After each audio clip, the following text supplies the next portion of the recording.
எழுத்தாளர்களுடைய கருவிகள்லாம் என்னென்ன அப்படின்னு நம்ம பார்க்கலாம். கருவிகள் அப்படின்னு சொல்கிறீங்களே, இது என்ன ஸ்க்ரூ டிரைவர், நட்டு போல்ட் மாதிரியான விஷயமா, கத்தி கபடா மாதிரியான விஷயமா அப்படின்னு கேட்டிங்கன்னா, எழுத்தாளர்களுக்கும் கருவிகள்லாம் இருக்குது. இப்போ நீங்கள் ஒரு பிளம்பரை வந்து உங்கள் வீட்டில் இருக்கக்கூடிய பிரச்சனைக்காக நீங்கள் கூப்பிட்றீங்க. அவர் ஒரு டூல் பாக்ஸோட வருவார். இது நீங்கள் ஒரு எலக்ட்ரிஷியனை கூப்பிட்றீங்கன்னா அவர் ஒரு டூல் பாக்ஸோட வருவார். இப்போ நீங்கள் எழுத்தாளர்களை வந்து வேலைக்கு கூப்பிட்டீங்க அப்படின்னா அவங்க வெறும் கையை வீசிட்டு தான் வருவாங்க. அது காரணம் என்ன அப்படின்னு பார்த்தீங்கன்னா, டூல் பாக்ஸ் அப்படின்றது அவங்களுடைய மனசில் இருக்குது. நான் ஏற்கனவே சொன்ன மாதிரி நம்மளோட மூளை அப்படின்றது ஒரு ஹார்ட்வேர், மைண்ட் அப்படின்றது சாஃப்ட்வேர். இப்போ இந்த சாஃப்ட்வேரில் தான் என்னென்னலாம் இருக்குது அப்படின்னு பார்த்தீங்கன்னா, நமக்கு தேவையான கருவிகள்லாம் இருக்குது. இப்போ நீங்கள் வந்து ஒரு பெரிய இயக்குனர்கிட்ட ஒரு அசிஸ்டன்ட் டைரக்டராக இருக்கீங்க. அப்போ அந்த இயக்குனர் வந்து ஒரு கதை சொல்கிறாரு. அப்போ அந்த கதையில் ஏதோ ஒரு விஷயம் வந்து ஒட்டாமல் போயிடுது அப்படின்னா, நீங்கள் அசிஸ்டன்ட் டைரக்டராக இருக்கும்போது சார் இந்த இடத்துல இந்த பிரச்சனை இருக்கு அப்படின்னு சொல்றீங்க. எப்படி உங்களுக்கு தெரியும், என்ன ப்ரூஃப் அப்படின்னு அவங்க கேட்டாங்க அப்படின்னா, சார் இந்த மாதிரி இடத்துல கேரக்டர் வந்து மாறுது. முதல் காட்சியில் எப்படி இப்போ பேசினுச்சு, அடுத்த காட்சியில் வந்து வேற மாதிரி பேசுது. அது மாறி பேசுறதுக்கு ஒரு நடுவில் ஒரு காட்சி இல்லை, அது எதனால வந்து அது மாறுது அப்படின்னு நீங்க வந்து இந்த கருவிகளை பயன்படுத்தி நீங்க சொல்லும் போது அந்த இயக்குனர் உங்களை பாராட்டுவார். அப்படிப்பட்ட பாராட்டுகள் வந்து நிறைய வந்து நான் இந்த ஸ்கிரிப்ட் டிஸ்கஷன்ல வந்து வாங்கியிருக்கேன். ஒரு 16 பேரை வச்சுக்கிட்டு ஒரு இயக்குனர் வந்து ஒரு ஸ்கிரிப்ட் டிஸ்கஷன் நடத்தினாரு. அதில் வந்து அவருடைய கதையை வந்து சொன்னார். முதல் நபராக வந்து அந்த இயக்குனர்கிட்ட, சார் இந்த மாதிரி இந்த கேரக்டரைசேஷன் சரியில்லை அப்படின்னு நான் சொன்னேன். அப்போ கேரக்டரைசேஷன்னா என்ன நீ மீன் பண்ணுற அப்படின்னு கேட்கும்போது, சார் இந்த மாதிரி கதாபாத்திரங்கள் வந்து தன்னுடைய இஷ்டத்துக்கு மாறி மாறி ஒவ்வொரு காட்சியிலையும் பேசுது. அப்படி இல்லாமல் வந்து நிலையாக அதற்கு இருக்கக்கூடிய பண்புகள் எல்லாம் வச்சு பேசினா நல்லா இருக்கும்னு நான் நினைக்கிறேன் நான் அப்படிங்கும்போது என்னை ரொம்பவும் பாராட்டினார். அதுக்கப்புறம் இருக்கக்கூடிய நபர்கள் வந்து சிலர் வந்து முரண்பாடாக பேசுனாங்க, சிலர் வந்து வேணும்னே அந்த கதை வந்து சரியில்லாத கதை அப்படின்றது அவரை குத்தி காமிக்கணும் அப்படின்ற நோக்கத்தில் வந்து பேசினாங்க. ஆனால் அந்த திரைப்படம் எடுக்கிற வரையிலும் அந்த இயக்குனர் வந்து என்னை ஒரு அட்வைசர் மாதிரி வச்சுருந்தார். அவருக்கு எங்கெங்கெல்லாம் எப்பப்பெல்லாம் வந்து இந்த கதை சார்ந்த பிரச்சனைகள்லாம் வருமோ அப்போல்லாம் வந்து என்னை வந்து அழைச்சி இந்த மாதிரி ஒரு மாறுதல் நான் செஞ்சுருக்கேன், இந்த இடத்துல உட்காருமா உட்காராதா அப்படின்ற மாதிரி அவர் கேட்பாரு. அது சம்பவங்கள் சார்ந்து இருந்தாலும் சரி, கதாபாத்திரங்கள் சார்ந்து இருந்தாலும் சரி, இல்லை வசனம் சார்ந்து இருந்தாலும் சரி, இதெல்லாம் வந்து நம்ம தெரிஞ்சுக்கணும்னா நம்முடைய கருவிகள் என்னென்ன அப்படின்றது தெரியணும். அப்போது நம்முடைய மனம்தான் இதெல்லாம் வந்து இயக்குது அப்படின்றது தெரிஞ்சிடுச்சு. அப்போது வந்து நம்முடைய உள்மனத்தில் வந்து என்னென்னலாம் பதிவாயிருக்கு அப்படின்னு பார்த்தீங்கன்னா, இதுவரையில் நம்ம வாழ்ந்த வாழ்க்கையோட அனுபவங்கள், கற்பனைகள், இது எல்லாமே வந்து அதுக்குள்ளே இருக்குது. ஸோ அப்போ அந்த கற்பனைகள் வாழ்வியலை வந்து நம்ம சேமித்து வைக்கிறோம். அதேமாரி நம்மளுடைய நண்பர்கள், உறவினர்களுடைய வாழ்க்கையும் நாம் அதில் வந்து சேமித்து வைக்கிறோம். தினந்தோறும் பத்திரிகைகளில் வரக்கூடிய செய்திகளையும் அதை வந்து நம்ம சேமித்து வச்சுருக்கோம். இப்போது எந்த மாதிரியான கதையாக இருந்தாலும் அதை வந்து நம்ம செம்மைப்படுத்தி அதை வந்து ஒரு சரியான ஒரு கட்டமைப்புக்குள்ளே கொண்டு வரணும் அப்படின்னா இந்த மாதிரியான கருவிகள்லாம் என்னென்ன அப்படின்றது நம்ம கட்டாயமாக தெரிஞ்சுக்கணும். அதுக்கு வந்து நம்ம எங்கே இந்த திரைக்கதையானது ஆரம்பிக்குது, எங்கே முடியுது, கதாபாத்திரம்ங்கிறது எங்கே ஆரம்பிக்குது, அந்த கதாபாத்திரத்துடைய நோக்கம் என்ன, அந்த கதையோடைய வேகம் என்ன, அப்புறம் வந்து எமோஷன்னு சொல்லக்கூடிய உணர்ச்சிகள் வந்து எங்கெங்கெல்லாம் இருக்குது அப்படிங்கிறதெல்லாம் நமக்கு வந்து இந்த கருவிகள் தான் காமிக்குது. அப்போது இந்த சிந்தனை மூலமாக தான் நமக்கு என்ன தெரியுது அப்படின்னா, எது சரி எது தவறு அப்படின்னு தெரியுது. இப்போ தவறுன்னு நம்ம சொல்கிறதுனால அந்த தனிப்பட்ட நபருடைய திறனை வந்து நம்ம குறைச்சி மதிப்பிடுறோம் அப்படின்ற மாதிரி இல்லை. இப்போ ஒரு உதாரணத்துக்கு எனக்கு நீங்கள் ஒரு 6 இட்லி கொடுக்குறீங்க அப்படின்னா சாப்பிடுவேன். 7வது இட்லி கொடுத்தீங்கன்னா நீங்கள் கொடுக்குறீங்களே அப்படின்னு சொல்லிட்டு கஷ்டப்படுத்தி நான் வந்து சாப்பிடுவேன். இதே நீங்கள் 10 இட்லி கொடுத்தீங்க அப்படின்னா சாரி என்னால் சாப்பிட முடியாது அப்படின்னு சொல்லுவேன். அப்படின்னா எனக்கு திறமை இல்லை அப்படின்னு பொருள் இல்லை, என்னுடைய கெப்பாசிட்டி என்ன அப்படின்றது எனக்கு தெரியும் அப்படின்றது தான் இதுக்கான பொருள். அப்போது நம்மளுடைய கெப்பாசிட்டி என்ன, ஒவ்வொரு எழுத்தாளர்களுக்கும் ஒவ்வொரு மாதிரியான கெப்பாசிட்டி இருக்கும். ஏற்கனவே நம்ம வந்து எழுத்தாளர்களுடைய வகை அப்படின்ற ஒரு காணொலியில் இதை பற்றி நம்ம நிறைய பேசியிருக்கோம். அதனால ஒவ்வொருத்தர்கிட்டையும் ஒவ்வொரு மாதிரியான திறன் இருக்கும், ஒரு உள்வாங்கும் திறமை இருக்கும். அதை வச்சுட்டு தான் இந்த கருவிகளை வந்து நம்ம பயன்படுத்த போகிறோம். அப்போ சிந்தனை அப்படின்ற ஒரு விஷயத்தை நீங்கள் எடுத்துக்கிட்டிங்கன்னா, லாஜிக்கல் ரீசனிங், அப்புறம் வந்து அவுட் ஆஃப் பாக்ஸ் திங்கிங், அப்புறம் வந்து நியூமெரிக்கல் ரீசனிங், இப்படிலாம் வந்து சொல்லுவாங்க. இதெல்லாம் வந்து ஒரு பெரிய பெரிய வார்த்தைகள் சொல்கிறதுனால நம்ம அதை பார்த்துலாம் வந்து பயப்பட வேண்டிய அவசியம் இல்லை. இப்போ ஒரு எழுத்தாளர் இருக்காரு, அவர் வந்து ஒரு காட்சி திறன் சார்ந்த எழுத்தாளர் அப்படின்னு வச்சுக்கோங்களேன். அவங்களுக்கு வந்து காட்சி வந்து அதிகமாக வரும், கிரியேட்டிவ் திங்கிங் அதிகமாக வரும். இப்போ ஒரு எழுத்தாளர் வந்து ஆடிட்ரி, ஒலி, திறன் அதிகமாக இருக்கக்கூடிய எழுத்தாளர் அப்படின்னா அவங்க எப்போ யார் யார் அவங்க கிட்டலாம் என்ன பேசுனாங்களோ அதை வந்து அவங்களோட மைண்ட் வந்து அதை ரெக்கார்ட் பண்ணி வச்சிருக்கும். நீங்கள் எப்போ கேட்டாலும் பார்த்தீங்களா, போன வருஷம் இந்த தேதியில் வந்து அவங்க கூட பேசிகிட்டு இருந்தேன், அவர் இந்த விஷயத்த வந்து சொன்னார் அப்படிங்கிறத கரெக்டாக வந்து அவங்க சொல்லிடுவாங்க. அடுத்தது வந்து உணர்ச்சிகள் அதிகமாக இருக்கக்கூடிய எழுத்தாளர்கள். இவங்க வந்து அந்த உணர்வுகள் சார்ந்து தான் அவங்களால வந்து எழுத முடியும். ஸோ முதல்ல காட்சி, அடுத்தது ஒலி, பின்னாடி உணர்ச்சி. இப்படி பிரிக்க வேண்டிய அவசியம் என்ன? இந்த கருவிகள்லாம் இப்படி பிரிக்க வேண்டிய அவசியம் என்ன அப்படின்னு கேட்டிங்கன்னா, நான் முன்னாடியே சொன்ன மாதிரி எல்லா பழங்களும் எல்லா காய்கறிகளும் ஒரே விலையில் இல்லை. ஒரு உதாரணத்துக்கு நீங்கள் போய் ஆப்பிள் வாங்குறீங்க அப்படின்னா கிலோ 200 ரூபாய் சொல்லுவாங்க. இதுவே நீங்கள் ஆரஞ்சு வாங்குறீங்கன்னா கிலோ 60 ரூபா 80 ரூபா அப்படி சொல்லுவாங்க. நீங்கள் ஆரஞ்சை வந்து 1 கிலோ வாங்கிட்டு, சார் எல்லா பழமும் ஒரே ரேட்டு தான், நீங்கள் என்ன ஆரஞ்சு மட்டும் கம்மியாக விற்கிறீங்கன்னு நீங்கள் பாக்கெட்லேருந்து 200 ரூபா எடுத்து வியாபாரிக்கு கொடுக்க போகிறது இல்லை. அப்போ உங்கள் மனசுலேயே என்ன இருக்குது அப்படின்னா, இந்த பழத்துடைய தன்மை இப்படி இருக்குது, இது சாப்பிட்றதுனால எனக்கு இந்த மாதிரியான பெனிஃபிட் கிடைக்கும், அதுக்கு நான் இவ்வளோ பே பண்ணால் கரெக்டாக இருக்குன்னு உங்களுடைய மனசு வந்து அதை அறிஞ்சு வச்சிருக்கு. அதனால என்னுடைய ப்ரொஃபஸர் வந்து சொல்லுவார் என்னன்னா, you have to put fruits in its own basket அப்படின்னு சொல்லுவார். இப்போ ஆப்பிள் வந்து ஆப்பிளோட கூடையில் போடு, ஆரஞ்சு கூடையில் போடு, திராட்சையை அதோடைய கூடையில் போடு. இது ஏன் அப்படின்னா, யார் யாருக்கு என்னென்ன வருமோ அந்தந்த தகுதிகளை வச்சு தான் நம்ம வந்து வேலை வாங்கணும்.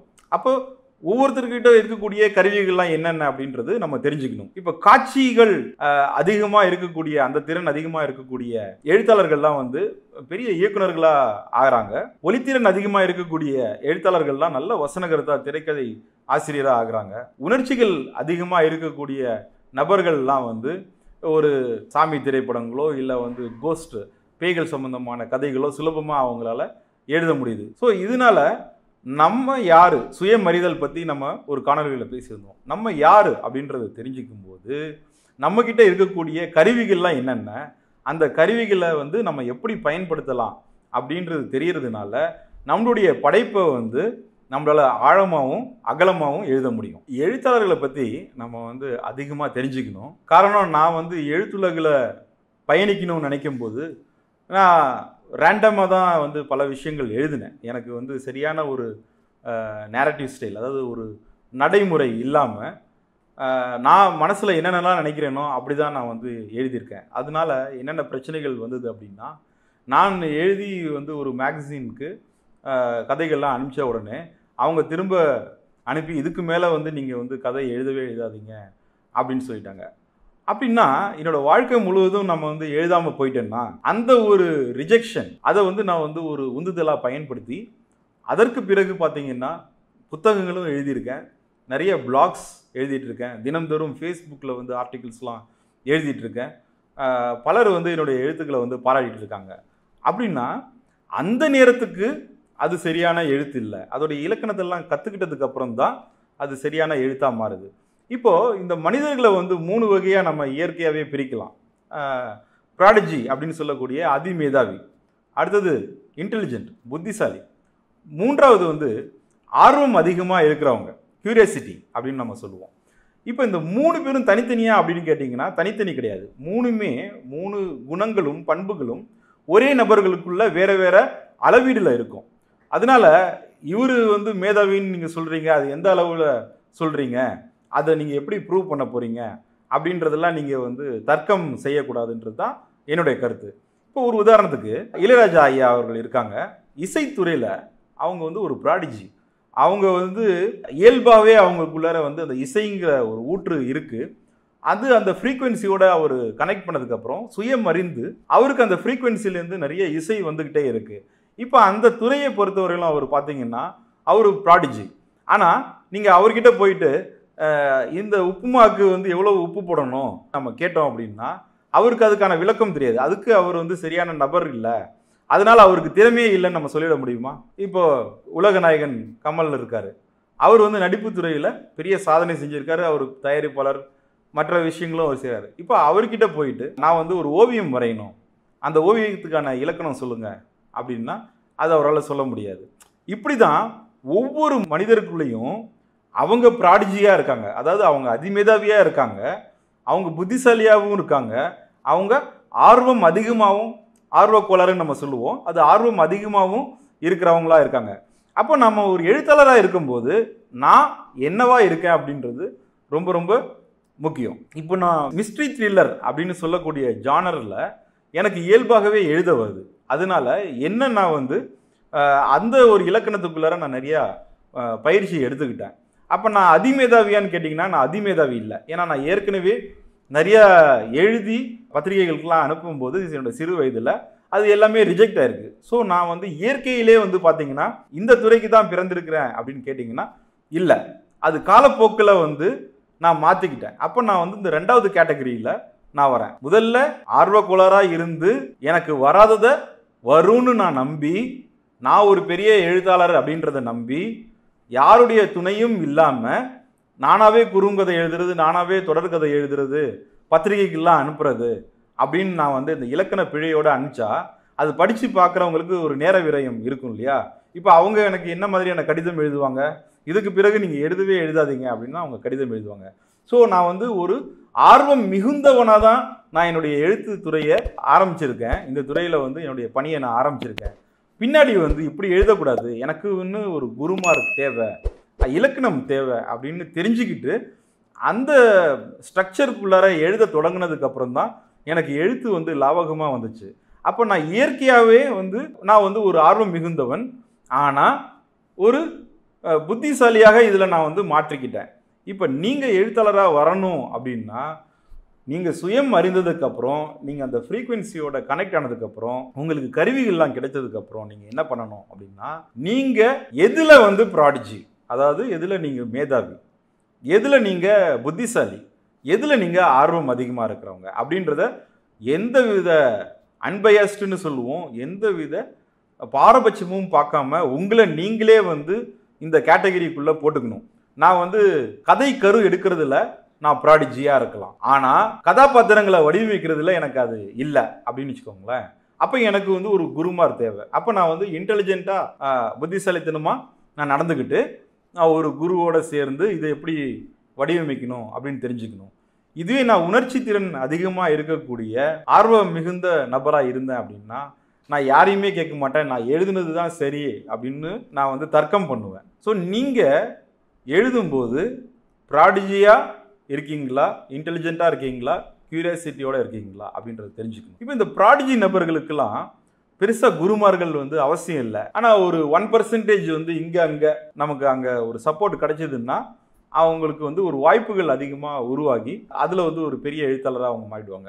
இன்டெலிஜென்ட் அப்படின்னு சொல்லக்கூடிய எழுத்தாளர்களுக்கு ஒரு 20% 50% வந்து அவங்களுக்கு குரு தேவை. அவங்களுக்கு என்னென்னா ஒரு ஸ்டார்டிங் ட்ரபிள் அப்படின்னு ஒரு விஷயம் இருக்கும். அவங்க எங்கேருந்து தொடங்குறது அப்படின்ற ஒரு சந்தேகம் அவங்களுக்கு இருக்கும். அதனால அவங்களுக்கு ஒரு உந்துதல் சக்தியாக ஒரு குரு அவசியம். இதே ஆர்வம் மிகுந்தவங்களுக்கு வந்து 100க்கு 100% குரு தேவை. குரு சொல்கிறத அவங்க அப்படியே ஃபாலோ பண்ணாங்கன்னா அவங்க பெரிய எழுத்தாளராக ஆகலாம். இப்போ நீங்கள் சச்சின் டெண்டுல்கர் இருக்கார், அவருக்கெல்லாம் வந்து ஒரு கோச் தேவையா? விராட் கோலி இருக்கார், அவருக்கு வந்து கோச் தேவையா? இயற்கையாகவே வந்து அவருக்கு கிரிக்கெட் அப்படின்றது நல்லா வருது தானே.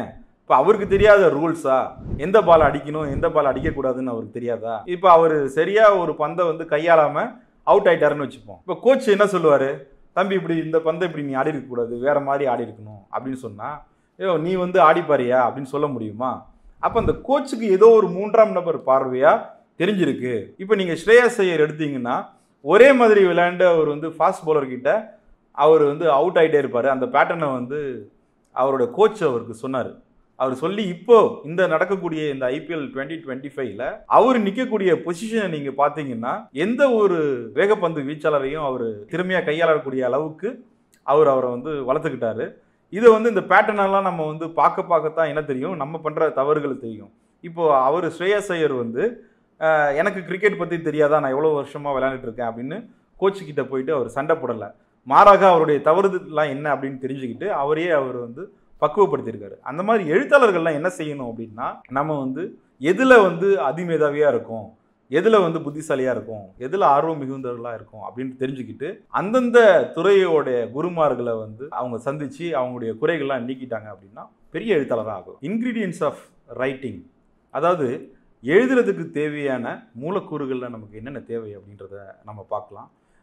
இப்போது நம்ம ஒரு டிஷ் பண்ண போகிறோம், ஒரு உதாரணத்துக்கு சிக்கன் பிரியாணி அப்படின்னு வச்சுக்கோங்களேன். அதற்கு தேவையான விஷயங்கள்லாம் என்னென்ன அப்படின்னு சொல்லிட்டு நம்ம ஒரு லிஸ்ட்டு போட்டு ஏபிசிடி அப்படின்னு நம்ம எழுதுவோம். ஆனால் ஒரு எழுத்தாளர் வந்து எழுதணும் அப்படின்னு நினைக்கும்போது பல தடங்கல்கள்லாம் வரும், இன்க்ளூடிங் ரைட்டர்ஸ் பிளாக். அப்போது இந்த இன்க்ரீடியன்ஸ்லாம் என்னென்ன அப்படின்னு நமக்கு தெரிஞ்சால் தான் நம்ம வந்து இந்த தடைகள்லாம் இல்லாமல் நம்மளால் எழுத முடியும். முதல் விஷயமா நமக்கு இது இருக்க வேண்டியது வந்து கதை கரு, ஸ்டோரி ஐடியா அப்படின்னு நம்ம வந்து சொல்லுவோம். அந்த ஸ்டோரி ஐடியாவும் ஸ்க்ரீன் பிளேவும் வேறு அப்படின்றதெல்லாம் நமக்கு நல்லாவே தெரியணும். இப்போ இந்த ஸ்டோரி ஐடியா நமக்கு எங்கேருந்து வேணால் கிடைக்கலாம். அதாவது இன்னர், அதர், அவுட்டர் அப்படின்ற ஒரு 3 விஷயத்துலேருந்து நமக்கு கிடைக்குது. இன்னர்னால் நம்மளுடைய எக்ஸ்பீரியன்ஸு, இமேஜினேஷன், இப்படி. அதர்னால் நம்மளுடைய சுற்று வட்டங்கள், நண்பர்கள், நம்மளுடைய குடும்பம், சொந்தம், இவங்ககிட்டேருந்து கிடைக்கும். அப்புறம் அவுட்டர் அப்படின்னா நம்ம வானத்தை பார்த்து சிந்திக்கும் போது நமக்கு கிடைக்கக்கூடிய தகவலாக இருக்கலாம், இல்லை ஒரு சைன் போர்டை பார்த்து நமக்கு கிடைக்கும், சோஷியல் மீடியாவை பார்த்து நமக்கு கிடைக்கும், ஒரு நியூஸ் பேப்பர் பார்த்து நமக்கு கிடைக்கும், இப்படிலாம் இருக்குது. அப்போ இந்த ஸ்டோரி ஐடியா அப்படின்றத நம்ம வந்து ரெக்கார்ட் பண்ணி வச்சுக்கணும். ஒவ்வொரு நாளும் நம்ம வந்து நியூஸ் பேப்பரை பார்க்கும்போது, சமூக வலைத்தளத்தை பார்க்கும்போது நமக்கு கிடைக்கக்கூடிய ஸ்டோரி ஐடியாவை நம்ம எடுத்து வச்சுக்கணும். இந்த ஐடியா அப்படின்றது என்ன அப்படின்னு என்னை பொறுத்தவரை நீங்கள் கேட்டிங்க அப்படின்னா, இது கான்ஃப்ளிக்ட், முரண்பாடு. இப்போ ஒரு நியூஸ் பேப்பர் எடுக்கிறீங்க, அதில் வந்து 90% செய்தி வந்து ஒரு முரண்பாடு இருக்கக்கூடிய செய்தியாக இருக்கும். ஒரு போலீஸ் ஸ்டேஷனில் இந்த மாதிரி ஒரு தகராறு இருந்துச்சு, இப்படி தான் வந்து அந்த முரண்பாடுகள்லாம் அதில் வந்து குறிப்பிட்டிருப்பாங்க. இப்போ நீங்கள் ஒரு நியூஸ் பேப்பர் வாங்குறீங்க, அதில் இருக்கக்கூடிய எல்லா செய்திகளும் நல்ல நேர்மறையான செய்திகளாக இருக்குதுன்னு வச்சுப்போமே. ஒரு சிறுமி வந்து 12ஆம் வகுப்பு தேர்ச்சி பெற்றால், அவள் வந்து முதல் மாநிலத்திலேயே முதல் மாணவியாக வந்தா. அதுக்கு அடுத்தது வந்து ஒருத்தர் வந்து நல்லெண்ணத்தோட ஒரு விஷயம் செஞ்சார், அதனால் ஒரு நல்ல பலன் கிடைச்சது. இன்னொருத்தருக்கு வந்து நல்லாசிரியர் விருது கிடைச்சது அப்படின்னு நீங்கள் வாங்கக்கூடிய நியூஸ் பேப்பரில் 100க்கு 100% வந்து நேர்மறையான விஷயங்களாக இருந்துச்சுன்னா நீங்கள் ஒரு காலப்போக்கில் அந்த நியூஸ் பேப்பரே படிக்கிறத நிறுத்திடுவீங்க. காரணம், உங்களுக்கு நல்ல விஷயங்கள்லாம் வந்து ஏற்கனவே என்னன்னு தெரிஞ்சிருக்கு. நேர்மறையான விஷயங்கள், எதிர்மறையான விஷயங்கள் தான் என்ன வேணும் அப்படின்றது உங்கள் மனசு வந்து ஏங்குது. அதனால் உங்களுக்கு நல்லது செஞ்ச நபர்களை வந்து நீங்கள் மனசில் வச்சுக்கிறத விட, உங்களுக்கு யார் யாரெல்லாம் வஞ்சம் செஞ்சாங்க, உங்களுக்கு எதிராக யார் யாரெல்லாம் கிளர்ச்சி செஞ்சாங்களோ அவங்கள தான் உங்கள் மனசு எப்போதுமே நினச்சிட்டு இருக்கும். இப்போ ஒரு உதாரணத்துக்கு உங்ககிட்ட இன்னைக்கு சாப்பிட வந்து பணம் இல்லை, ஒருத்தர் வராரு 100 ரூபாய் கொடுக்குறாரு. அதை நீங்கள் எவ்வளோ நாள் வந்து அதையே நினச்சிட்டே இருப்பீங்க? ஏன்னா அதுக்கப்புறம் உங்களுடைய சுய சம்பாத்தியத்தினால 1000 ரூபா வரலாம், 10,000 ரூபாய் வரலாம், 1 லட்ச ரூபா வரலாம், கோடிகளில் கூட நீங்கள் சம்பாதிக்கலாம். அப்போ அந்த 100 ரூபாய் கொடுத்தாரு பார்த்தீங்க தேவையான நேரத்துக்கு, அவர் எத்தனை வருஷம் நம்ம நினச்சிட்டே இருப்போம்? தினமும் நினைக்க மாட்டோம். ஆனால் முக்கியமான நேரத்தில் இப்போ நீங்கள் வந்து ஒரு நேர்முக தேர்வுக்கு போகிறீங்க, இன்டர்வியூக்கு போகிறீங்க. அப்போ அந்த இன்டர்வியூக்கு போக விடாத மாதிரி யாரோ ஒருத்தர் செய்கிறாங்க, அதனால நீங்கள் அங்கே போக காலதாமதமாகுது, உங்களுக்கு அந்த வேலை கிடைக்கல. இந்த விஷயத்த உங்கள் மனசு வந்து தினம் நினச்சிட்டு இருக்கும். அப்போ உங்கள் மனசு வந்து எப்படி பழகிருக்கு? உங்கள் மனசுன்னு நான் சொல்லும்போது உங்களை மட்டும் சொல்கிறேன்னு நினச்சிக்காதீங்க, இது எல்லா மனிதர்களுக்கும் இயல்பான ஒரு விஷயம். அப்போ எதிர்மறையான கருத்துக்களை தான் இந்த மனசு வந்து அதிகமாக தேடுது. அதனால தான் நம்ம செய்தித்தாளாக இருந்தாலும் பத்திரிகையாக இருந்தாலும் நம்ம அந்த முரணை தேடுறோம். சமூக வலைத்தளத்தில் கூட வந்து நம்ம எதிர்பார்க்கறது என்னன்னா எதிர்மறையான செய்திகள் தான். இன்னைக்கு யாராவது எதிர்மறையாக ஏதாவது ஒரு கருத்து போட்டுற மாட்டாங்களா? சாதிய ரீதியான கருத்து போட்டுற மாட்டாங்களா? சமூக அழுத்தம் சார்ந்த கருத்து போட்டுற மாட்டாங்களா? அதுக்கு வந்து நம்முடைய கருத்தை வந்து நம்ம சொல்லிடுவோம், ஏன்னா நமக்கு எல்லாமே தெரியுமே அதை பற்றி அப்படின்னு சொல்லிட்டு நம்ம ஆர்வம் மிகுந்தவர்களா, அதாவது அதிமேதாவியாகவும் இல்லாமல் புத்திசாலியாகவும் இல்லாமல் ஆர்வம் மிகுந்தவர்களாக நம்ம என்ன பண்ணுறோம்னா நம்ம எதிர்மறையான கருத்துக்களுக்கு தான் முக்கியத்துவம் கொடுக்குறோம். அதனாலேயே கதை கரு அப்படின்றது நமக்கு எதிர்மறையான முரண்பாடு உள்ள கதை கரு தான் நமக்கு தேவைப்படுது. ஒரு திரைப்படத்தில் எல்லாருமே நல்லவங்க, எந்த ஒரு பிரச்சனையுமே இல்லை அப்படின்னு சொல்ல உங்களால் 2 மணி நேரம் உட்காந்து பார்க்க முடியாது. அதே மாதிரி அந்த திரைப்படத்தில் ஒவ்வொரு காட்சிகளும் எதிர்மறையான காட்சிகள். ஒருத்தர் இன்னொருத்தரை வந்து வெட்டுறாரு, குத்துறாரு, கொல்றாரு, கையை உடைக்கிறாரு அப்படிங்கும்போது 2.5 மணி நேரம் இருந்தாலும் நம்ம சலிக்காம வந்து அந்த எதிர்மறையான காட்சிகளை எல்லாத்தையுமே ஒன்று விடாமல் கைத்தட்டி ரசிப்போம். இப்படி நம்முடைய மனம் இருக்கு. அதனால ஸ்டோரி ஐடியா அப்படின்றது எப்போதும் என்ன பொறுத்தவரையிலும் பார்த்தீங்கன்னா கான்ஃப்ளிக்ட், முரண்பாடுன்னு தான் நான் வந்து சொல்லுவேன். அதை எவ்வளோக்கு எவ்வளவு நீங்கள் திரட்டி வச்சுக்கிறீங்களோ அவ்வளோக்கு எவ்வளவு வந்து நீங்கள் அந்த கான்ஃப்ளிக்ட் எல்லாம் பயன்படுத்தி நீங்கள் ஒரு கதையாக உருவாக்கலாம். இப்போ இந்த கான்ஃப்ளிக்ட்ஸ்ன்னு நான் சொல்கிறேன் பார்த்தீங்களா, இதில் வந்து மெயின் கான்ஃப்ளிக்ட், சப் கான்ஃப்ளிக்ட்னு இருக்குது. மெயின் கான்ஃப்ளிக்ட் அப்படின்னா ஒரு லஞ்சம் அப்படின்றது ஒரு மெயின் கான்ஃப்ளிக்ட் அப்படின்னா, சப் கான்ஃப்ளிக்ட் வந்து அந்த லஞ்சத்தால் பாதிக்கப்பட்டவங்க அப்படின்னு இருக்கணும். இப்போ லஞ்சத்தால் பாதிக்கப்பட்டவங்க மெயின் கான்ஃப்ளிக்டாக போச்சுன்னா, இந்த லஞ்சம் எங்கெங்கெல்லாம் போய் பிரச்சனைகள் உருவாக்கியிருக்கு அப்படின்றது வரணும். இப்போ இந்த ரிதம், இது சரியான தாள பிரமாணத்தில் இதை நம்ம கொண்டு வரணும். இப்போ மெயின் கான்ஃப்ளிக்ட் வந்து லஞ்சம் சார்ந்த விஷயமா இருந்து, சப் கான்ஃப்ளிக்ட் லவ் சார்ந்த விஷயமா இருந்தால் இந்த மெயின் கான்ஃப்ளிக்டோட அது போய் ஒட்டுறதில்லை. அதனால மெயின் கான்ஃப்ளிக்ட் வந்து எப்போதுமே நம்ம ஸ்ட்ராங்காக வச்சுக்கணும். அது வந்து எதிர்மறையான கருத்துக்களாக தான் இருக்கணும். ஸோ முதல் பொருள் நம்முடைய இன்க்ரீடியன்ஸில் முதல் பொருள் வந்து நமக்கு தேவை வந்து ஸ்டோரி ஐடியா, அதுவும் எதிர்மறையாக இருக்கக்கூடிய கான்ஃப்ளிக்ட். அதுக்கப்புறம் இந்த சம்பவங்களில் இருக்கக்கூடிய நபர்கள்லாம் யார் யார், ஸோ கதாபாத்திரங்களை நம்ம வந்து வடிவமைக்கணும்.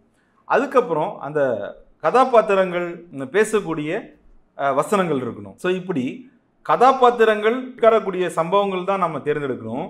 சம்பவங்கள் தாங்கக்கூடிய கதாபாத்திரங்களை தான் நம்ம வந்து பயன்படுத்தணும். முதல் முறையாக நீங்கள் வந்து உங்களுக்கு ஒரு ஸ்டோரி ஐடியா வருது, அது வந்து சம்பவங்கள் சார்ந்ததா இல்லை கதாபாத்திரங்கள் சார்ந்ததா அப்படின்றது நீங்கள் தெரிஞ்சுக்கணும். சம்பவங்கள் சார்ந்தது அப்படின்னா, இப்போ நான் வந்து ஒரு ரேஷன் கடைக்கு போகிறேன், அங்கே வந்து 200 ரூபா கொடுக்குறேன், 180 ரூபா தான் பில்லு, ஆனால் ஓகேங்க போயிட்டு வாங்க அப்படின்னு சொல்லிட்டாரு அப்படின்னா அது ஒரு சம்பவம். இந்த சம்பவம் என்னை பாதிச்சிருக்கு.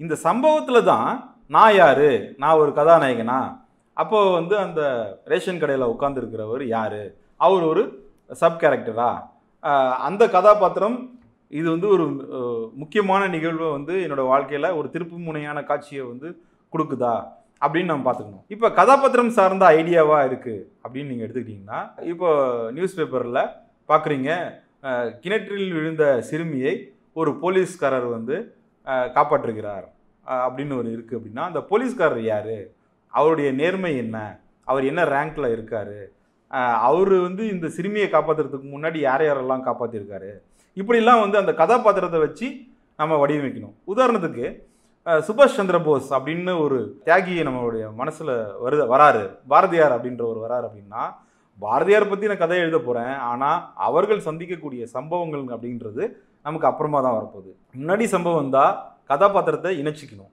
முன்னாடி கதாபாத்திரம் வந்துட்டா சம்பவங்களை அப்புறம் நம்ம இதில் சேரக்கூடிய சம்பவங்களை நம்ம அப்புறம் இணைச்சிக்கணும். அதற்கு பிறகு தான் நமக்கு இந்த இரண்டுக்கும் சாதகமான உணர்ச்சிகள், காட்சிகள் எல்லாமே அதுக்கப்புறம் தான் வரப்போகுது. ஸோ இன்க்ரீடியன்ஸு நீங்கள் எடுத்துக்கிட்டிங்கன்னா, ஃபஸ்ட்டு ஸ்டோரி ஐடியா, அந்த ஸ்டோரி ஐடியாவில் இருக்கக்கூடிய எதிர்மறையான கான்ஃப்ளிக்ட்டு, அந்த கான்ஃப்ளிக்ட் வந்து ஈவெண்ட் பேஸ்டா இல்லை கேரக்டர் பேஸ்டா அப்படின்ற நம்ம தெரிஞ்சுக்கணும். அதுக்கப்புறம் அது என்ன மாதிரியான ஸ்ட்ரக்சருக்குள்ளே போகணும், அந்த கதாபாத்திரங்களுடைய தன்மைகள்லாம் என்னென்னவா இருக்கணும், அப்புறம் அது பேசக்கூடிய வசனங்கள்லாம் என்னென்னவா இருக்கணும் அப்படின்னு சொல்லிட்டு இதுடைய நீளம் அகலம் எல்லாமே வந்து நம்ம தெரிஞ்சுக்க தான் இந்த பர்டிகுலர் விஷயத்தில் நம்ம வந்து ஒரு பெரிய எழுத்தாளர் ஆகும். திரைக்கதையில் பல ஆசிரியர்கள்லாம் வந்து அதுக்கு வந்து கான்ட்ரிபியூட் பண்ணியிருக்காங்க. இப்போ ஷிட்ஃபீல்டு, Michael hack, Robert மெக்கி, plague Snyder, இவங்களை பற்றிலாம் நீங்கள் கேள்விப்பட்டிருப்பீங்க. இப்போ அரிஸ்டாட்டில் அப்படின்ற ஒரு கிரேக்க மேதை 2000 வருஷத்துக்கு முன்னாடியே இந்த நாடகம் அப்படின்றது என்ன மாதிரியான வடிவமைப்பில் இருந்தால் மக்களுடைய ஆரவாரங்கள், கைத்தட்டுதல்கள்லாம் கிடைக்குது அப்படின்றத ஆய்வுகள் செஞ்சு அதற்கு ஏற்ற வடிவமைப்பை வந்து நமக்கு கொடுத்தாரு. ஸோ அதுக்கப்புறம் உளவியல் ரீதியாக இதெல்லாம் ஆய்வுகள் செஞ்சு, இப்போ அரிஸ்டாட்டிலோடைய தியரிஸ் எல்லாம் வந்து ஆய்வுகள் செஞ்சு, சார்ல்ஸ் டார்வின் உங்களுக்கு தெரியும், அந்த சார்ல்ஸ் டார்வின் வந்து உளவியல் சார்ந்த விஷயங்கள்லாம் வந்து நம்மளுடைய திரைக்கதைக்கு அவர் வந்து கொடுத்துருக்காரு. அதுக்கப்புறம் கார்ல் ஜங்னு சொல்லக்கூடிய உளவியல் மேதை, இவங்கெல்லாம் என்ன பண்ணுறாங்க அப்படின்னா, உங்களுக்கு ஒரு ஸ்ட்ரக்சர் கிடச்சிருச்சு, ஸ்டோரியோட ஸ்ட்ரக்சர் கிடச்சிருச்சு அப்படின்னா கதாபாத்திரம் எப்படி இருக்கணும் அப்படின்றதுக்கு ஒவ்வொரு கதாபாத்திரமும் எப்படி வந்து என்னென்ன பண்புகள் இருக்கணும், எப்படி இன்னொரு கதாபாத்திரத்தோட அது பயணிக்கணும் அப்படின்றதெல்லாம் அவங்க வந்து சொன்னாங்க. நம்மளுடைய ரியல் லைஃப்லேயே நீங்கள் பார்த்தீங்க அப்படின்னா ஒருத்தர் மாதிரி இன்னொருத்தர் வந்து நம்மக்கிட்ட பழகிறது இல்லை. ஒவ்வொருத்தரும் வந்து அவங்கவுங்களுக்கு ஏற்ற சூழ்நிலையை வச்சு தான் நம்மக்கிட்ட பழகுறாங்க. இப்படி ஆய்வுகள் செஞ்சது மூலமாக, இவங்களுடைய விஷயங்கள்லாம் வச்சு ஆய்வுகள் செஞ்சது மூலமாக எனக்கு 60,000 நிறம் உள்ள கதாபாத்திரங்கள் வந்து கிடைச்சிது. இதை வச்சு தான் கேரக்டர் மேட்டர்ஸ் அப்படின்ற ஒரு புத்தகத்தை நான் எழுதியிருக்கேன். அது நம்மளுடைய பியூர் சினிமா புக் ஸ்டால்லையும் கிடைக்கும். இந்த மேதைகள் எல்லாருமே வந்து இந்த ஸ்க்ரீன் பிளே அப்படின்ற ஒரு விஷயத்துக்கு கான்ட்ரிபியூட் பண்ணியிருக்காங்க. அப்போ திரைக்கதை எழுதணும் அப்படின்னு நீங்கள் முடிவு பண்ணிட்டீங்கன்னா 2000 வருஷத்துக்கு முன்னாடி போய் அரிஸ்டாட்டில் அப்படின்ற கிரேக்க மேதை இதை எப்படியெல்லாம் வந்து ஒரு கோட்பாடுக்குள்ளே கொண்டு வந்திருக்காருன்றத நம்ம தெரிஞ்சுக்கணும். அந்த கோட்பாடுக்குள்ளே அமையாத நாடகங்கள் வெற்றி பெறலை அப்படின்றது தான் அவருடைய கருத்து. அதற்கு பிறகு வந்து சார்ல்ஸ் டார்வின் வந்து என்ன ஒரு முக்கியமான விஷயத்தை கண்டுபிடிக்கிறாருன்னா, ஓடிபஸ் அப்படின்ற ஒரு விஷயத்தை அவர் வந்து கண்டுபிடிக்கிறாரு. ஓடிபஸ் அப்படின்றது ஒரு கதையாகவே வந்து மேலை நாடுகள்லாம் வந்து சொல்லப்படுது. அந்த கதையை வச்சு அவர் என்ன சொல்கிறாரு அப்படின்னா, இப்போ நம்ம ஆண் சிறுவனாக இருக்கும்போது அவங்களுடைய எதிர் பாலினமாக இருக்கக்கூடிய தாயோட அவங்க அதிகமாக பாசத்தை காமிக்கிறாங்க. இப்போ பெண் சிறுமி இருக்கா அப்படின்னா அவங்களுடைய தந்தையாரை கூட அவங்க பாசமாக இருக்காங்க. இதுக்கு இந்த ஓடிபஸ் அப்படின்ற ஒரு உணர்ச்சி திறன் வந்து காரணமாக இருக்குது அப்படின்றத சார்ல்ஸ் டார்வின் அவர் வந்து சொன்னார். அதனால் இந்த தியரியெல்லாம் வச்சு பார்த்தீங்க அப்படின்னா இப்போ வந்திருக்கக்கூடிய மகாராஜா அப்படின்ற ஒரு திரைப்படமாக இருந்தாலும் இந்த ஒரு தியரி வச்சு தான் அந்த வடிவமைப்புக்குள்ளே கொண்டு வந்திருக்காங்க. ஸோ நம்ம திரைக்கதை எழுத்தாளராக ஆகணும் அப்படின்னா இந்த மேதைகளை பற்றிலாம் அதிகமாக நம்ம தெரிஞ்சுக்கணும் அப்படின்றது முக்கியமாக இருக்குது. இப்போ 3 act structure, 4 act structure, 5 act ஸ்ட்ரக்சர்லாம் கூட நம்ம கேள்விப்படுறோம். அப்புறம் பிளேக் ஸ்னைடரோட சேவ் த கேட் அப்படின்ற ஒரு தியரியும் நம்ம பார்க்குறோம். ராபர்ட் மெக்கி அவர் வந்து ரொம்ப முக்கியமான நபர். அவருடைய தியரிஸ் இருக்குது. எனக்கு ரொம்ப பிடிச்சது வந்து மைக்கேல் ஹாகோட 12 stages of screenplay structure வந்து பிடிக்கும். நான் அதை வந்து ஆய்வுகள் செஞ்சு அப்புறம் பின்னாடி பி பிளாட்னு சொல்லக்கூடிய ஒரு தியரியை வந்து நான் உருவாக்கியிருக்கேன். அது வெகு விரைவில் வந்து நம்மளுடைய பியூர் சினிமா மூலமாக புத்தகமாக வெளியில் வர இருக்குது. இப்போ இதெல்லாம் வந்து நம்ம ஆய்வுகள் செய்ய செய்ய தான் ஒரு கதைன்றது எப்படி இருக்கணும், அதை வந்து யார் எடுத்துகிட்டு போகணும், கதாபாத்திரங்கள் எடுத்துகிட்டு போகணும். கதைன்றது ஒன்றுமே இல்லை, அது சம்பவங்களின் கோர்வை தான். அப்போ சம்பவங்கள்லாம் என்னென்ன இருக்கணும், அந்த கதாபாத்திரத்துக்கு தகுந்த சம்பவங்களாக அது இருக்கணும் அப்படின்றதெல்லாம் இவங்கெல்லாம் ஆய்வுகள் செஞ்சு செஞ்சு நமக்கு கொடுத்துருக்காங்க. இப்போ ஹாலிவுட்டை நீங்கள் எடுத்தீங்க அப்படின்னா ஆரம்ப காலகட்டத்தில் எந்த ஒரு ஸ்ட்ரக்சரும் இல்லாமல் ரேண்டம் ஃபிலிம் மேக்கிங் தான் அவங்க வந்து அதிகமாக செஞ்சுருக்காங்க. அதுக்கப்புறம் இவங்களுடைய கோட்பாடுகள்லாம் பயன்படுத்தி தான் அவங்க வந்து ஒவ்வொரு ஸ்ட்ரக்சருக்குள்ளற திரைப்படத்தை உருவாக்க ஆரம்பிச்சிருக்காங்க.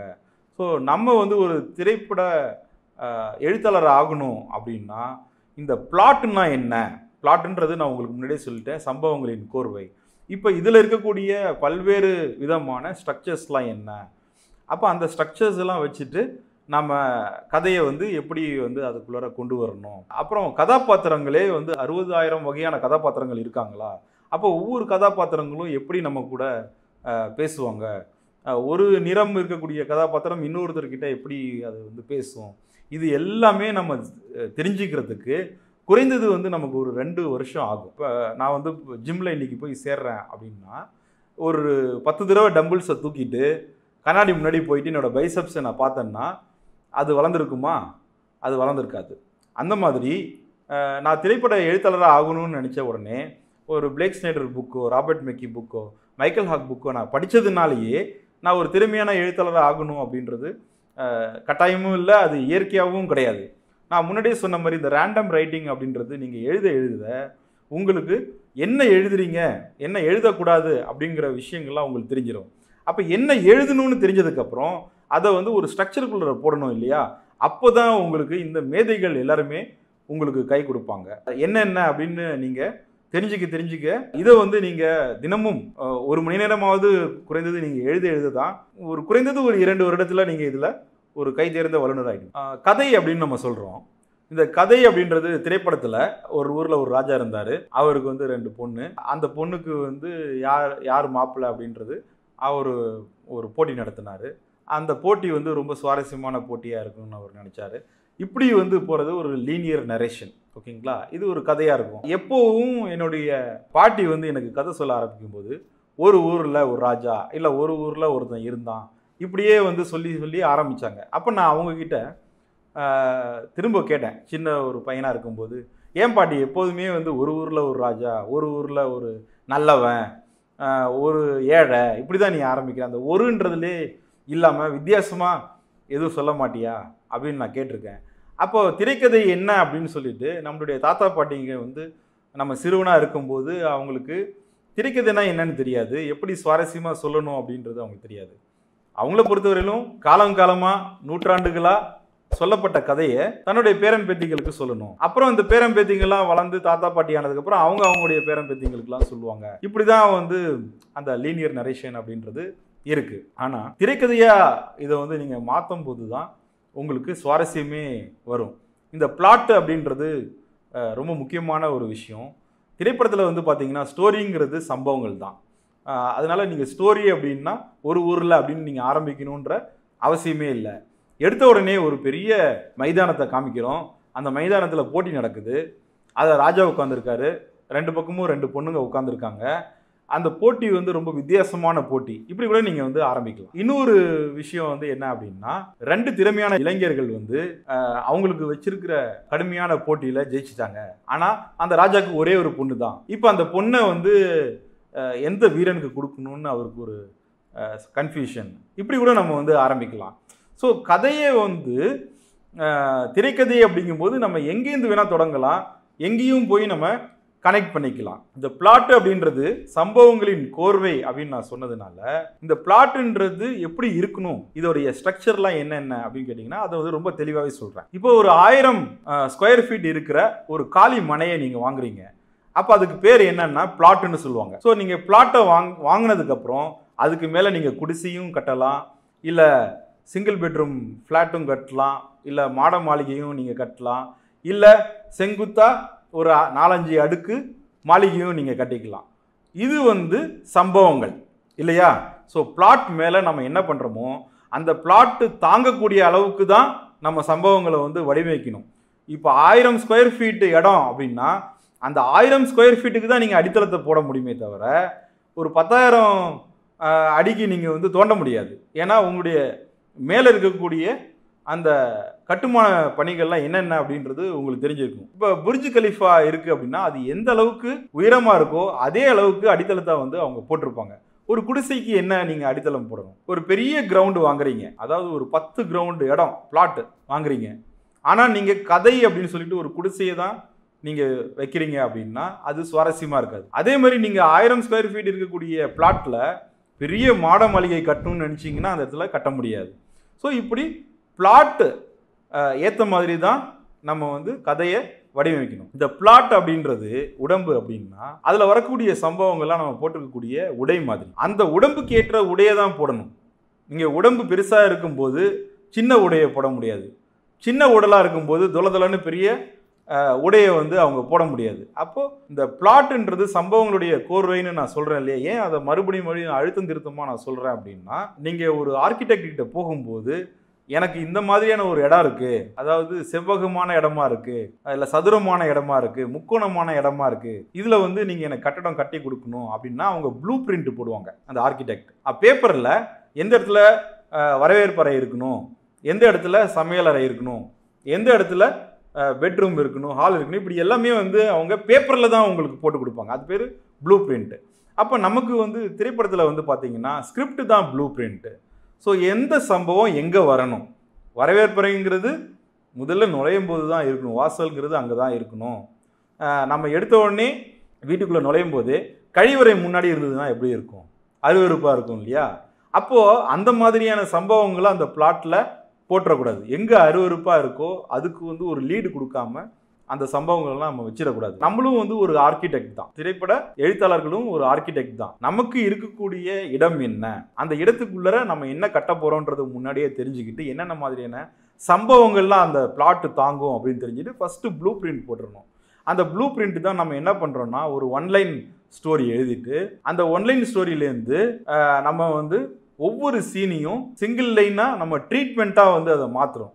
அந்த ட்ரீட்மெண்ட் வந்து இந்த பிளாட்டுக்கு தாங்குமா, இல்லை இந்த பிளாட்டை வந்து நம்ம விரியடை வைக்கணுமா, இந்த பிளாட்டு விரிய பட்ஜெட்டும் விரியும். இதெல்லாம் மனசில் வச்சுட்டு இந்த ஆர்கிடெக்ட் போடுற மாதிரி, இப்போ ஆர்கிடெக்ட் இங்கே சொல்லுவார், இந்த ப்ளூ பிரிண்ட்டில் நான் போடும்போது இந்த இடத்துல ஒரு 500 ஸ்கொயர் ஃபீட்டுக்கு வந்து நம்ம ஸ்விம்மிங் பூல் வச்சுக்கலாம் அப்படின்னு சொல்லுவார், வாஸ்துப்படி அங்கே வைக்கலாம் அப்படின்னு. ஆனால் வாஸ்துப்படி வைக்கலாமே தவிர அந்த ஸ்விம்மிங் பூலுக்கான செலவோ இல்லை அதை பராமரிக்கக்கூடிய வசதி வாய்ப்புகளோ நமக்கு இல்லை அப்படின்னா அது அங்கே இருந்து பிரயோஜனம் இல்லையே.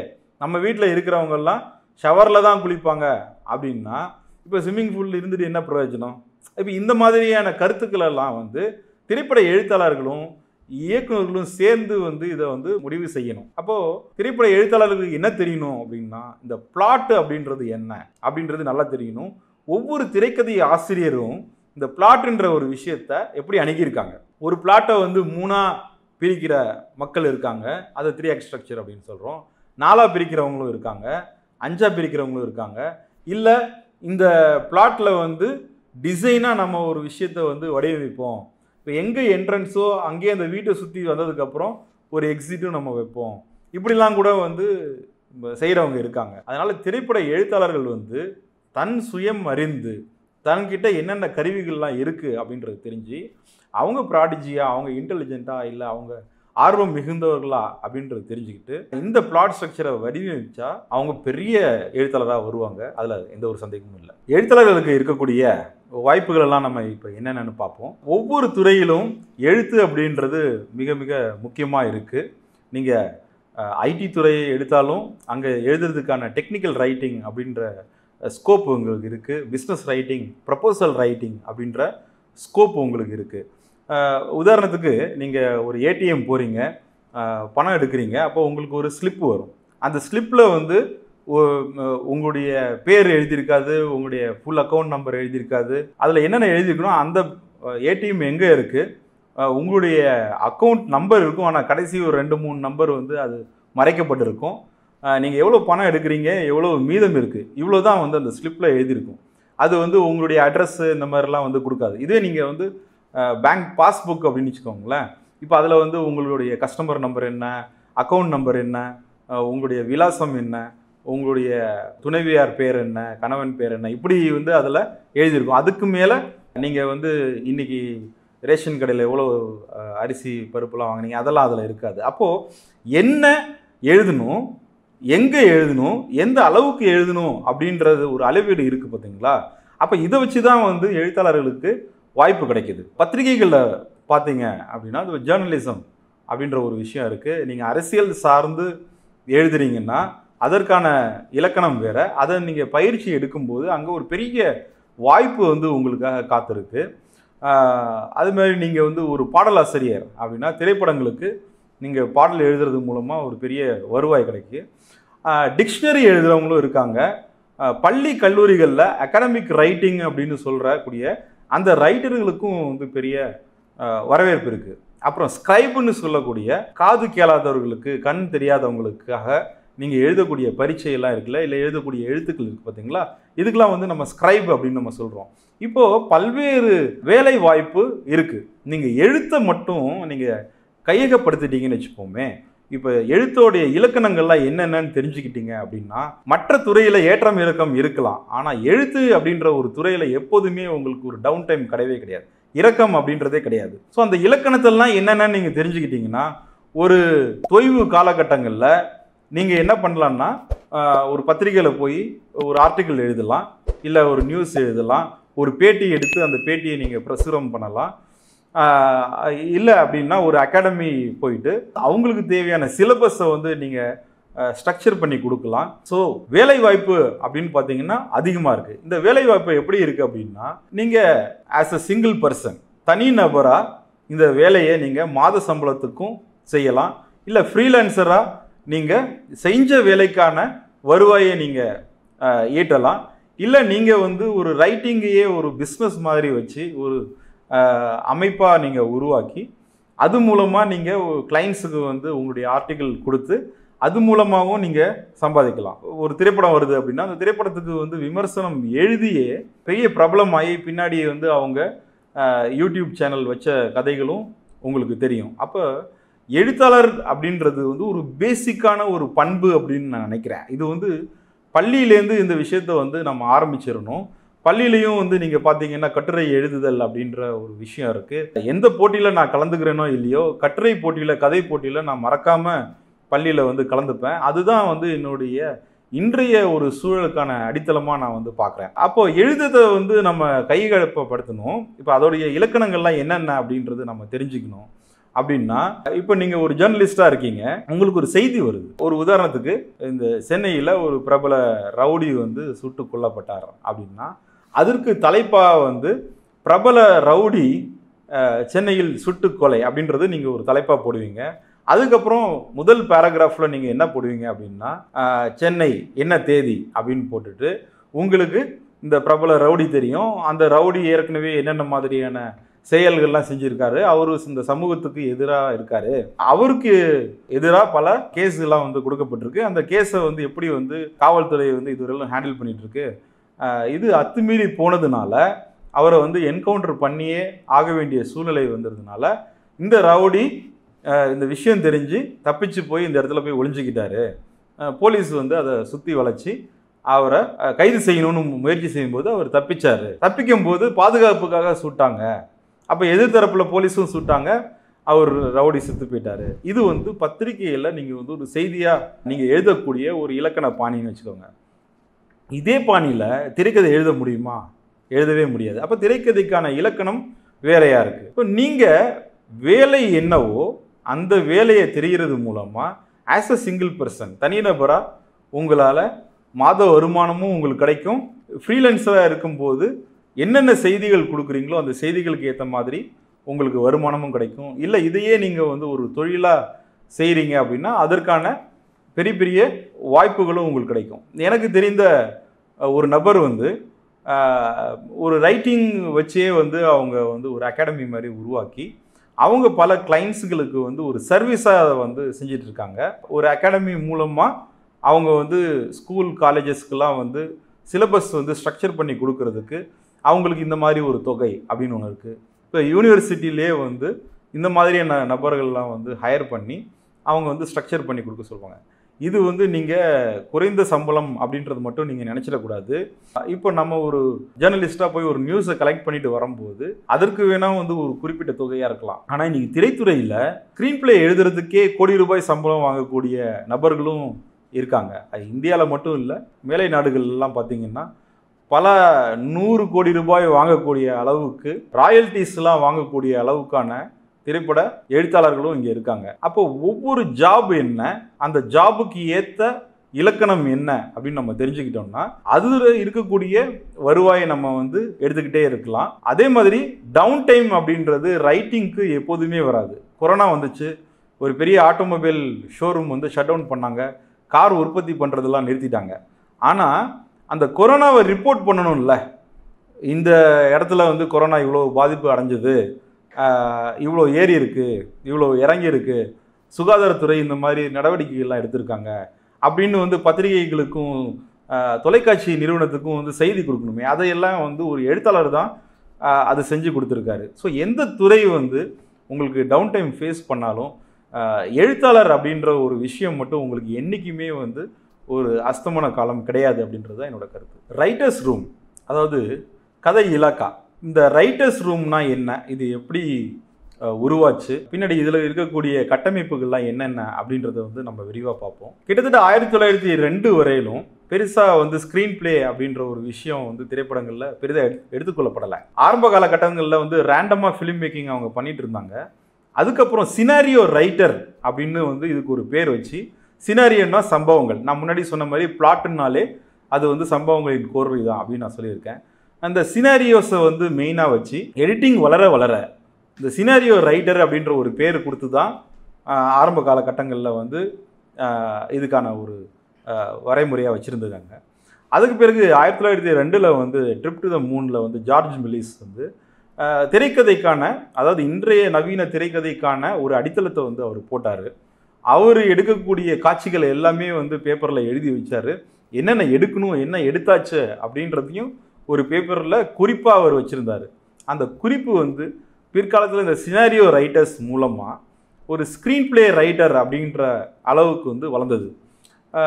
1915 தான் வந்து இந்த சீட் அப்படின்ற ஒரு திரைப்படத்தில் ஜீனி மெக்ஃபர்சன் அப்படின்ற ஒரு லேடிக்கு, அவங்க வந்து ஒரு எழுத்தாளர், அவங்களுக்கு வந்து இந்த ஸ்க்ரீன் பிளே பை அப்படின்ற மாதிரி ஒரு கிரெடிட் வந்து கொடுக்குறாங்க. அப்போது இந்த ரைட்டர்ஸ் ரூமுடைய அடித்தளம் எங்கே இருந்திருக்கு அப்படின்னு நீங்கள் பார்த்தீங்க அப்படின்னா ஹாலிவுட்டில் 1915ஆம் ஆண்டு தான் இதோடைய அடித்தளம் இருந்திருக்கு. 1890களிலேயே வந்து திரைப்படங்களை வந்து எடுக்க ஆரம்பிச்சிருந்தாலும் ஒரு 25 வருடங்கள் கழித்து தான் வந்து எழுத்தாளர்களுக்கு வந்து ஒரு சின்ன அங்கீகாரம் அப்படின்றது கிடைச்சிருக்கு. அப்போது இந்த ஜீனி மெக்ஃபெர்சன் அப்படின்றவங்க அதுக்கு முன்னாடி என்ன மாதிரியான இலக்கணத்தை வச்சு அதை எழுதியிருப்பாங்க, அவங்க வந்து இந்த திரைக்கதைக்கான பாணியை வந்து எப்படி கையாண்டிருப்பாங்க, அவங்க இருந்தபோது ஷீட்ஃபீல்டு, மைக்கேல் ஹாக், ராபர்ட் மெக்கி எல்லாம் இல்லை. அப்போ சினாரியோ ரைட்டர் அப்படின்னு சொல்லக்கூடிய இந்த சம்பவங்களை வந்து அவங்க சேகரித்து வச்சுருந்துருக்காங்க. இப்போ இந்த சம்பவத்துக்கு அப்புறம் தானே இந்த சம்பவம் வரப்போகுது அப்படின்றது அவங்களுக்கு வந்து ஒரு ஆய்வு செஞ்சுக்கிட்டு சுயம் அறிந்து ஒவ்வொரு சம்பவங்களுடைய கோர்வையாக டிடபிள்யூ கிரிஃபித் அப்படின்ற ஒரு பெரிய மேதை வந்து திரைப்பட இயக்குனர், அவங்க கூடலாம் வந்து இவங்க வந்து பணியாற்றியிருக்காங்க.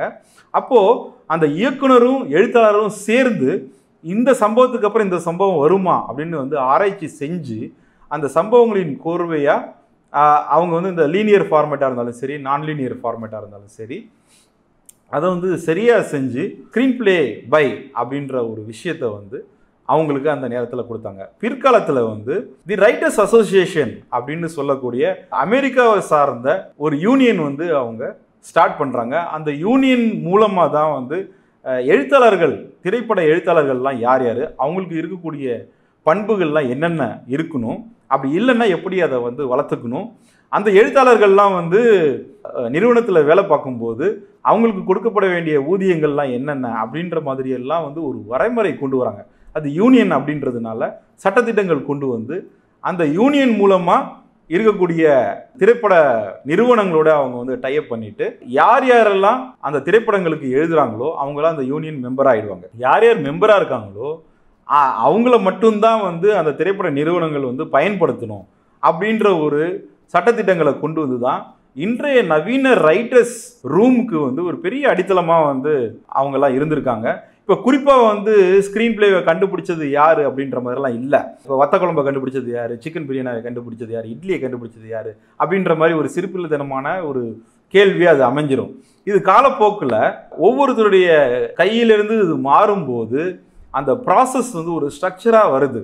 அப்போ ஒரு random filmmaking scenario film மேக்கிங்காக மாறி ஸ்க்ரீன் பிளே ஃபிலிம் மேக்கிங்காக மாறுறதுக்கு பிளே ரைட் அப்படின்னு சொல்லக்கூடிய நாடகம் வந்து ஒரு பெரிய காரணமாகுது.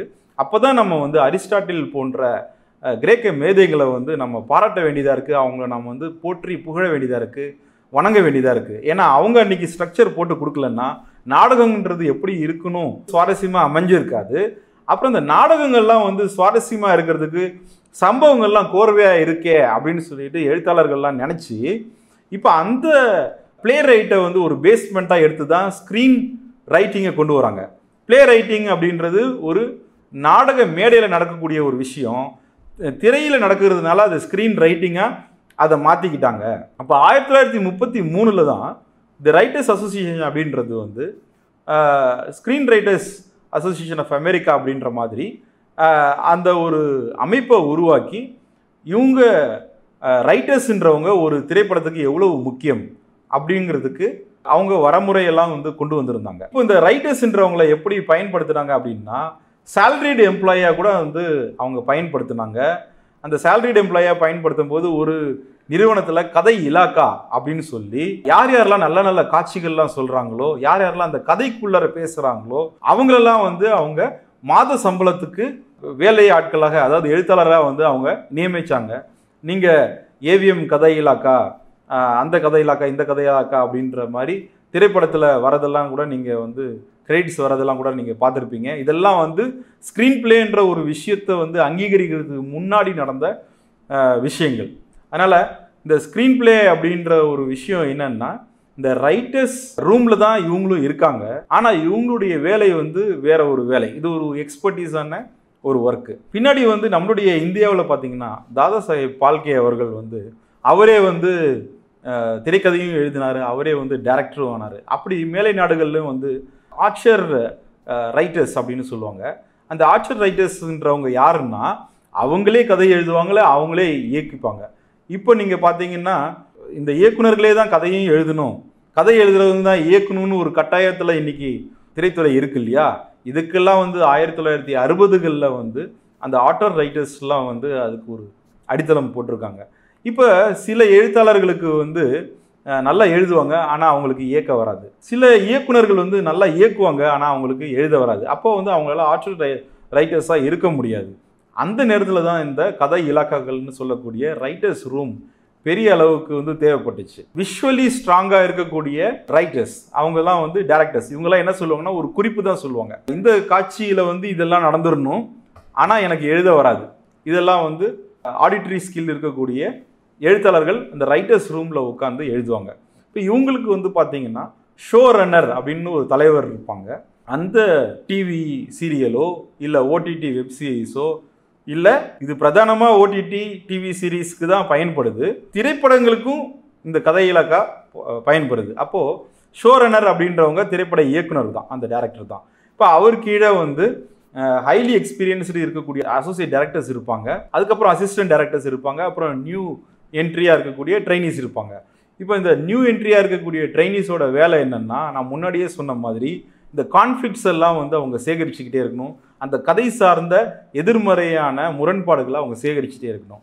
கொஞ்சம் நீங்கள் மேலே போனீங்கன்னா அந்த அசிஸ்டன்ட் டைரக்டர்ஸ் இருப்பாங்க, அவங்க வந்து அந்த முரண்பாடுகளை ஒரு காட்சியாக மாற்றுவாங்க.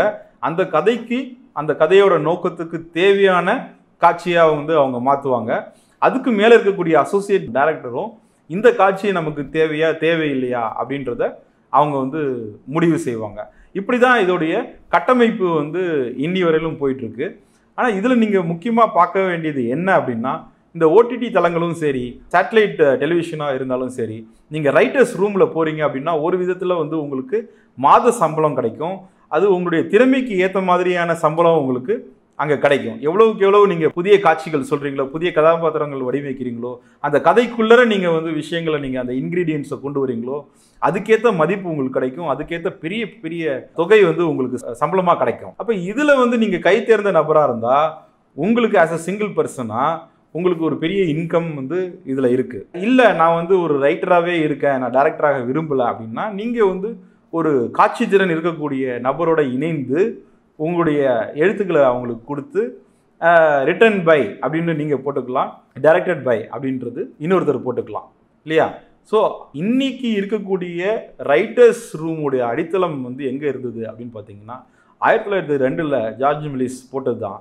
ஆனால் அதுக்கப்புறம் நிறைய பேர் வந்து அதுக்கு கான்ட்ரிபியூட் பண்ணி இன்றைக்கி ரைட்டர்ஸ் ரூம் அப்படின்றது வளர்ந்துக்கிட்டே வருது. இன்னும் பெரிய அளவில் அது வரணும் அப்படின்னு நான் நினைக்கிறேன். ஒவ்வொரு நிறுவனத்துலேயும் வந்து ரைட்டர்ஸ் ரூம் அப்படின்னு ஒன்று இருக்கணும்.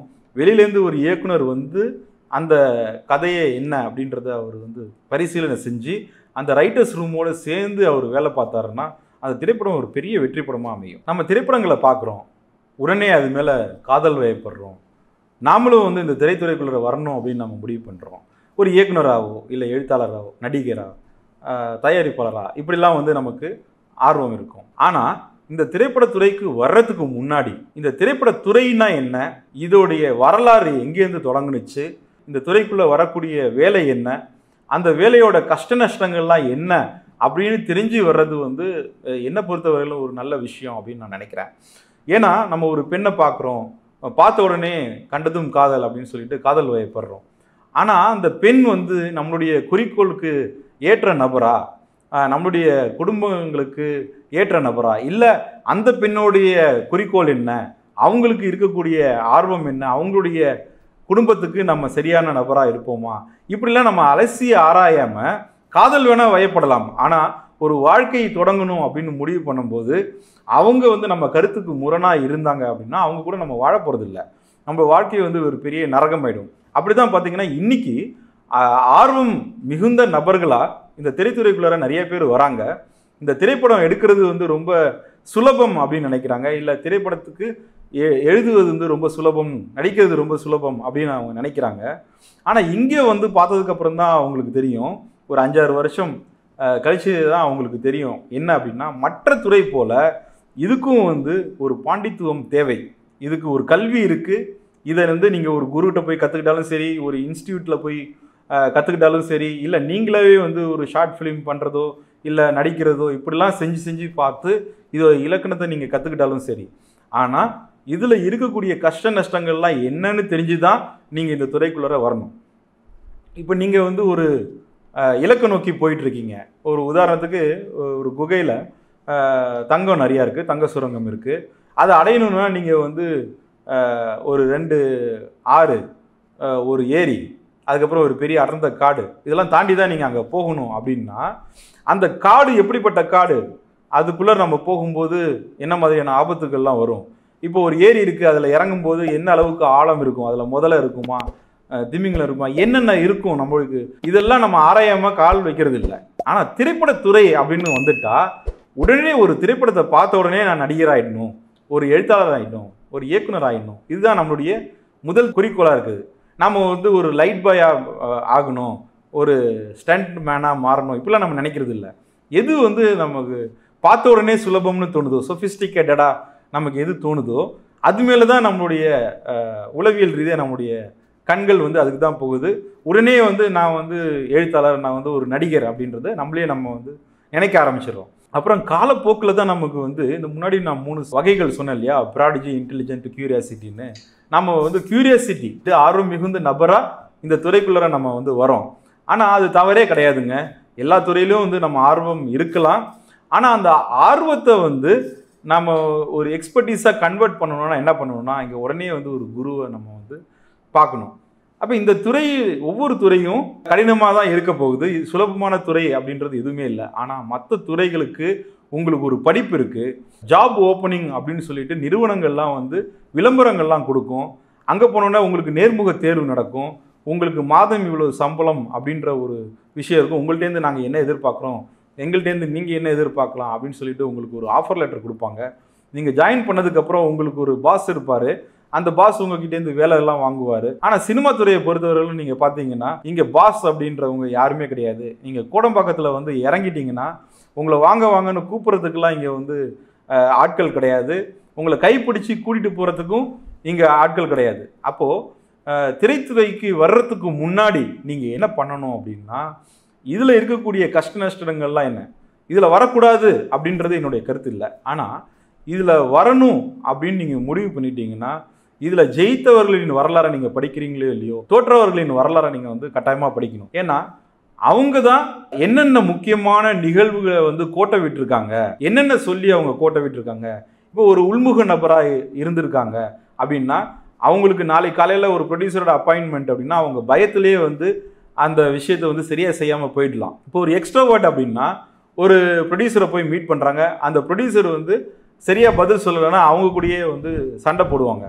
இப்படி நீங்கள் வந்து அசிஸ்டன்ட் டைரக்டர்ஸ், அசோசியேட் டைரக்டர்ஸ், நடிகர்கள் வயதாகியும் அவங்களுக்கு வாய்ப்பு கிடைக்கல அப்படின்ற இந்த கதைகளெல்லாம் நீங்கள் கேட்டிங்கன்னா, ஏதோ ஒரு இடத்துல அவங்க வளைந்து கொடுக்காத தன்மைகள்லாம் என்னென்ன அப்படின்றதெல்லாம் நீங்கள் பார்க்கலாம். இவங்களுடைய தோல்வி கதைகள்லாம் நீங்கள் கேட்கும்போது அந்த தவறுகளை நீங்கள் எங்கேயும் செய்யக்கூடாது. அதாவது வளைந்து கொடுப்பது அப்படின்னா அவங்களுக்கு அடிமையாகிறது அப்படின்னு அர்த்தம் கிடையாது.